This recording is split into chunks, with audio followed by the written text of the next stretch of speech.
If Muhammad Ali were alive today, what would he be saying about the unrest that has taken over the nation? Pat Gallen spoke with the daughter and grandson of the greatest to find out. I'm the one who usually does the popping off, but he's starting, so I cut this from 8 rounds to 4 rounds. What was it like growing up with such an icon? You're not able to be around him without taking a piece of him with you.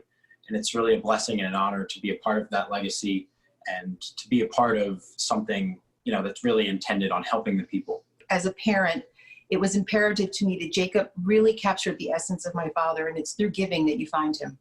The protests and the riots in the wake of the death of George Floyd have pretty much taken over the news cycle. From your perspective, how did we get here and how do we move forward from here? This is a mere reflection of the systemic racism that has existed in this country before my father was fighting for equal rights for himself and all. This is a fracture in who we are, not just in America, but around the world. I think very often, not in the case of George Floyd, but in a lot of these cases, it's been young Black men who have been killed.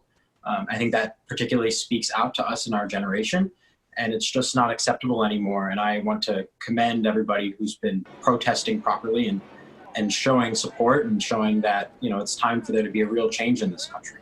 We're seeing the unfortunate side effect of that with rioting and looting. How painful is it for both of you to see that happening despite all of the positive that is out there as well? Obviously, nobody's a fan of looting. Nobody's a fan of violence. I think what's really important, though, is that we don't lose sight of the actual message that's going on here. I think it's really important that we identify to what extent a lot of the destruction and the looting is people not even involved whatsoever. Kalia, do you worry about that diluting the message here?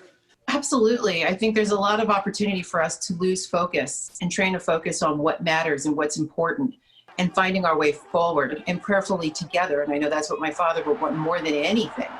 I should hope that we emerge from this a greater nation. That was Pat Gallen reporting.